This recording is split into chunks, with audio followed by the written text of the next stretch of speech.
Assalamualaikum warahmatullahi wabarakatuh.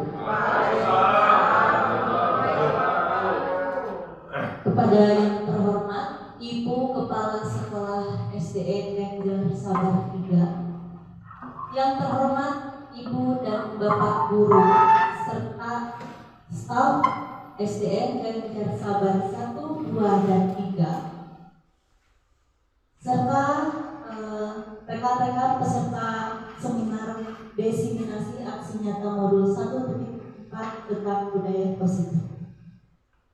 Perkenalkan, nama saya Siti Mianti. Saya di sini selaku MC. Alhamdulillah, puji syukur kita panjatkan karena berkat rahmatnya kita masih bisa berkumpul untuk bersama-sama membina ilmu dan dari narasumber kita yaitu Bapak Rian Andrian selaku CGP Angkatan 9 yang insya Allah akan memaparkan sedikit ilmunya mengenai desiminasi budaya positif.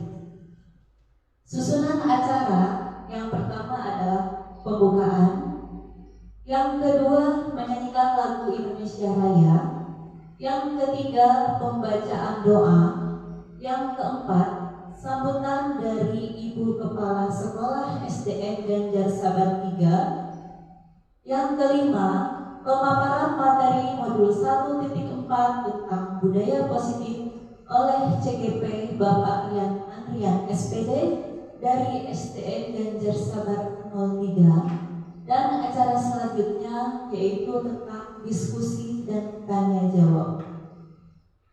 Oke, marilah kita buka dengan bacaan Bismillahirrahmanirrahim bersama-sama. Bismillahirrahmanirrahim. Acara selanjutnya yaitu menyanyikan lagu Indonesia Raya, dan peserta mohon berdiri.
Mohon duduk kembali. Acara selanjutnya yaitu pembacaan doa yang akan disampaikan atau diwakili oleh Bapak Cecep Ahmad SPD. Kepada beliau kami persilahkan.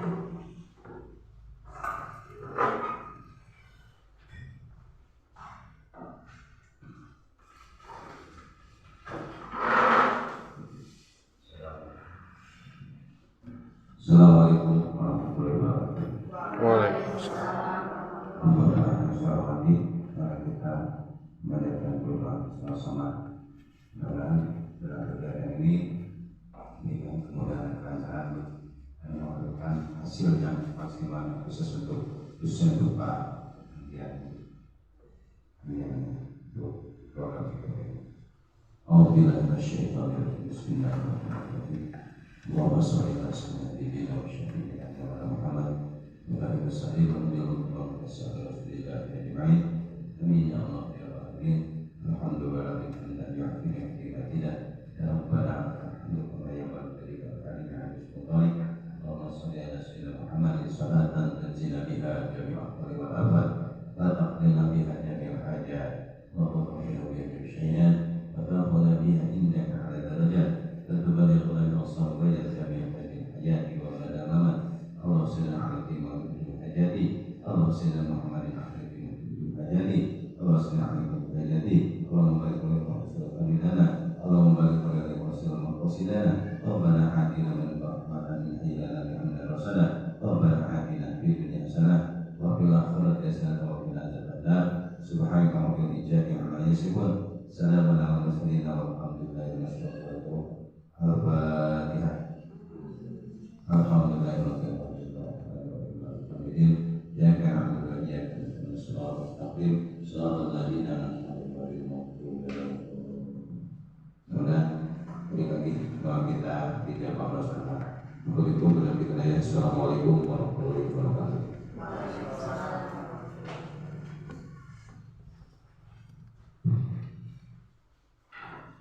Menginjak acara selanjutnya yaitu acara inti pemaparan materi modul 1.4 tentang budaya positif oleh CGP Bapak Adrian SPD.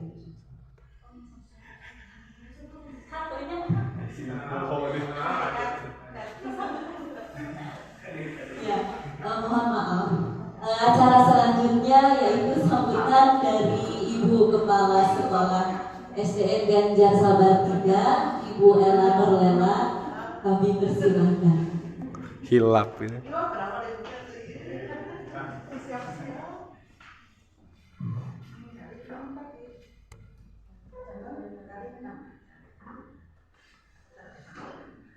Bismillahirrahmanirrahim. Assalamualaikum warahmatullahi wabarakatuh. Waalaikumsalam warahmatullahi wabarakatuh. Alhamdulillahirabbil alamin. Wassalatu wassalamu ala sayyidil anbiya'i wal mursalin wa ala alihi wa sahbihi ajmain. Sholli wa yassir amri wa hlul 'uqdatam min lisani yafqahu qawli. Anu dipika hormat panjenengan bapak-bapak sareng ibu-ibu guru. Alhamdulillah dina ieu urang biasa kepada papunten ibu sok usuna wae nya orang ieu campur kepala. Alhamdulillah dina ieu urang biasa kepada sanaos panten di luar yang mengajar kita dina kalian sehat walafiat. Salam semoga dipasudahkan kepada Nabi besar Muhammad sallallahu alaihi wasallam. Ibu-ibu sareng bapak-bapak dan ibu di dieu pada yang masih akan kata di mana maksud panginten kahiji ibu ngawitengkeun kanggo ka paparian ayeuna tos ngawitan panginten prosesna program CGP alhamdulillah tahun kamari ieu panginten dunia alhamdulillah barang selesai gitu ngiringan CGP angkatan 7 ibu teh mendidikan pisan aya anak program ieu teh makna ditinggal ku ibu secara pribadi aya perubahan gitu nya. Mudah-mudahan ayeuna alihan deui mangken jika sabar tilu teh kalian ngiringan CGP ibu oge. Geus pisan gitu nya ieu teh bina pisan. Mudah-mudahan khusus dari Gaya Sabar tilu umum nama di komplek urang Gaya Sabar sing aya dina peningkatan di bidang dunia pendidikan. Nah, ibu pamitan ngarojong pisan ka parian, mudah-mudahan parian lancar, sukses, berhasil sesuai sama kalau di Pekalongan ku parian nyarira khusus nama pamitan ku dunia pendidikan. Sareng ibu ge pangitan kahimbau kasarena bapak-bapak ibu-ibu guru pangitan anu masih kene anom masih atos sepuh biasanya upami kamu ilmu mah tetep dengan usianya. Jadi ilmu itu sampai liang lahat kita harus tetap mencari ilmu pangitan. Nah iya ibu pangitan masihan motivasi, latihan masukan-masukan, bapak-bapak ibu-ibu pangitan mangga anu masih kene aya waktos milingan CGP. Tong bosen-bosen aduh anu teh lebat wae terasnya bagina nyata satu perjuangan kamu urang kamu majukeun sapola orang. Bagina orang upami lebat karena program kan si pola pendidikannya akan terstruktur. Urang kan biasa kira-kira urang teh krek naonnya kayak motivasi. Itu mah urang lebat ibu ditinggal kamari nuju Pak Haji Rumia atau Akaya. Alhamdulillah ibu teh geus katinggalinya yeuna peningkatan perubahannya guru-guru teh hebat. Ayeuna diteraskeun kalian kamari ibu di Dungabitan kali itu. Wah, semangatnya tinggi, hebat. Padahal capek katanya. Tapi alhamdulillah semangatnya tinggi. Ini rasa bisa dibuka. Nah, itu sami kurang lebet karena programnya mau wayangna upami tos rese ulah janten pakeun ada atas ieu biasa lagi kemarin ke asal. Jangan seperti itu, jadi harus tetap semangat ya dengan mengikuti itu. Pamitan untuk program CGP minimal pamitan 5 tahunnya 5 tahun honor mereka biasa dengan CGP sok resmi salabar. Mudah-mudahan kita harus punya niat ingin memajukan dunia pendidikan. Insya Allah kalau kita dibarengi sudah niat akan terwujud ya, akan bisa terlaksana. Karena kalau tanpa niat juga apapun itu tidak akan berhasil. Mungkin itu saja ya Pak ya. Semoga sukses dan hari ini Bapak Ibu ya mengikuti acara ini sampai selesai. Mudah-mudahan ada manfaatnya bagi kita semuanya. Itu saja yang Ibu bisa sampaikan. Mohon maaf atas segala kekurangannya. Wabillahi taufiq. Wassalamualaikum warahmatullahi wabarakatuh.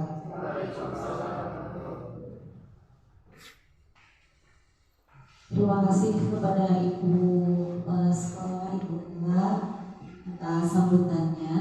Menginjak acara selanjutnya yaitu acara inti yang akan dipaparkan oleh Bapak Rian Jenifer angkatan 9 dari SDN Ganjar Sabartika.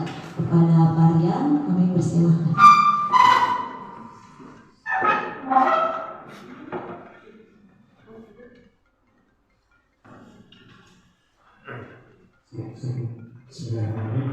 Assalamualaikum warahmatullahi wabarakatuh. Waalaikumsalam warahmatullahi wabarakatuh. Alhamdulillah, sebelumnya saya ucapkan kepada ibu bapak guru dan ibu kepala sekolah banyak sekali terima kasih karena bisa memberikan waktu atau ruang waktu pada saat sudah mengajar.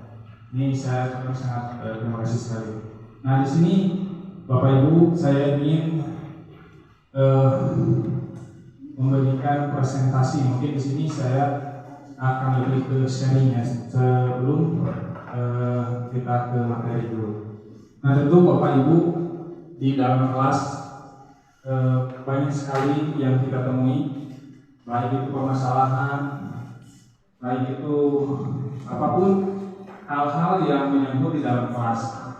Seperti kita melihat anak bukan kenakalan, kalau saya lihat itu di sini lebih melihat yaitu kebutuhan siswa yang mungkin tidak kita temui. Nah di sini bagaimana cara kita untuk menerapkan budaya positif di sekolah, baik budaya positif itu di dalam kelas maupun di lingkungan sekolah kita. Nah di sini pada kesempatan ini saya melaksanakan aksi nyata modul 1.4 yaitu tentang budaya positif. Budaya positif ini, nah di sini ada beberapa pernyataan seorang guru yang baik harus memiliki kemampuan dalam mewujudkan budaya positif di sekolah.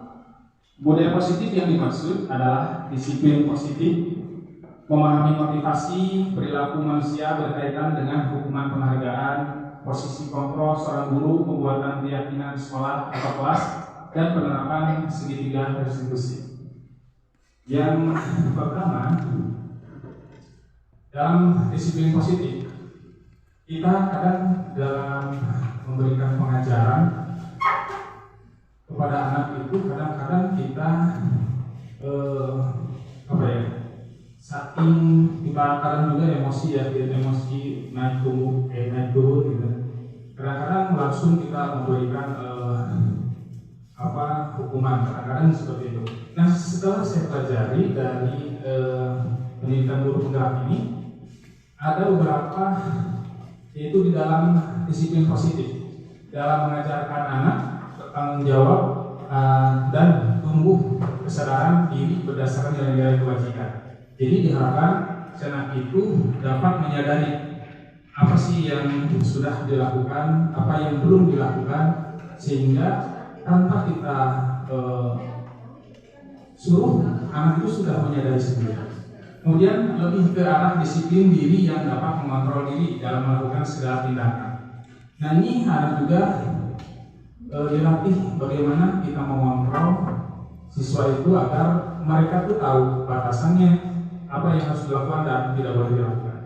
Selanjutnya, dapat membuat murid memahami dan menyadari berdasarkan motivasi internal, bukan akibat paksaan, ujian, atau hukuman. Itu juga setelah saya pelajari ternyata memberi ujian juga sebetulnya itu sifatnya eksternal di luar, sehingga kesadaran yang timbul di dalam diri murid itu mungkin kurang gitu, karena adanya faktor dari eksternal dan ujian, kan mengharapkan ujian, karena murid juga melakukan hal-hal di luar daripada aturan, karena dia juga ingin menarik pujian dari kita. Ketika siswa itu melakukan kebaikan, mengharapkan ujian dari kita, sehingga faktor dari motivasi dirinya tidak timbul, mungkin seperti itu. Ya, selanjutnya motivasi perilaku manusia. Nah, di sini karena perilaku yang timbul, yang terjadi itu ada motivasinya, itu dorongan dalam diri. Baik itu secara umum manusia yang kita hadapi dalam diri itu juga sama. Yang pertama, untuk menghindari ketidaknyamanan hukuman atau eksternal. Nah, ini juga masuk ke dalam eksternal. Kenapa? Karena siswa itu ketika dia di kelas itu mengalami suatu hukuman, mungkin dia akan jerah, tapi ketika hukuman itu tidak ada atau longgar, si anak tersebut akan kembali lagi ke seperti biasanya. Kemudian yang kedua, imbalan atau penghargaan dari orang lain itu juga eksternal, karena ya seperti tadi, ketika mendapatkan ujian atau penghargaan, yuk siapa yang ingin menjawab ke depan, nanti bapak atau ibu berikan nih uang misalkan 1 juta kalau bisa. Ya, mungkin seperti itu penghargaan atau lainnya, sehingga anak memang akan melakukan hal itu, namun di dalam dorongan dirinya akan hilang. Maksudnya dia akan mengejar itu karena ada imbalan itu dari eksternal. Kemudian yang internal, untuk menjadi orang yang mereka inginkan dan menghargai diri sendiri dengan nilai-nilai yang mereka percaya. Nah, ini internal. Kadang-kadang siswa kita juga tentu ini tuntutan yang besar sekali di zaman sekarang, apalagi zaman teknologi yang pesat. Bagaimana nilai-nilai di dalam diri ini bisa tumbuh sendiri tanpa adanya faktor eksternal yang mempengaruhi. Ini juga bisa kita lakukan baik itu dalam proses sedikit demi sedikit atau step by step, istilahnya bisa kita terapkan sehingga siswa itu memiliki motivasi internal di dalam dirinya. Yang seperti contohnya, kita selalu yang sudah kita lakukan pada umumnya, kita bertanya dulu, nah kamu mau jadi apa nih? Pak, saya mau jadi polwan. Kalau kamu?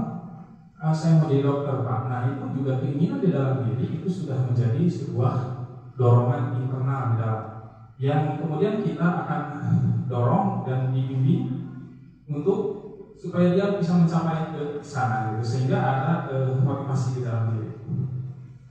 Selanjutnya posisi kontrol seorang guru.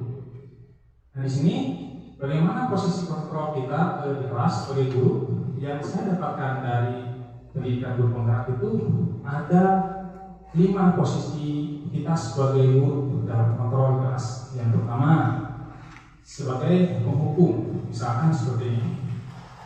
Siswa itu mencoret-coret baju temannya. Nah, tiba-tiba kita langsung panggil, sini kamu ngapain itu? Coret-coret baju orang lain. Kamu ini tahu nggak? Kamu ini salah. Nah, baik, Bapak hukum langsung kamu. Coba kamu sekarang lari keliling lapangan, misalkan 15 kali. Nah, itu biasanya dalam posisi guru itu dalam kontrol sebagai penghukum. Kemudian yang kedua, membuat merasa bersalah. Ada juga seperti ini. Ada beberapa guru yang menerapkan membuat merasa bersalah seperti ini. Ketika anak mencoret-coret baju temannya, gitu. Kemudian dengan katakan kita, hei nak, kamu ini mencoret-coret baju orang lain. Kamu tahu nggak? Ibu ini merasa kesal sekali. Ibu harus gimana sih? Ibu udah merasa, udah jelasin, udah gimana? Sehingga si anak itu merasa bersalah di dalam dirinya. Oh iya, saya melakukan ini kesalahan.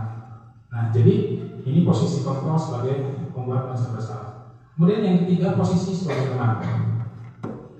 Posisi sebagai teman biasanya ada sebuah kata, Yona, jangan di surat-surat itu dong.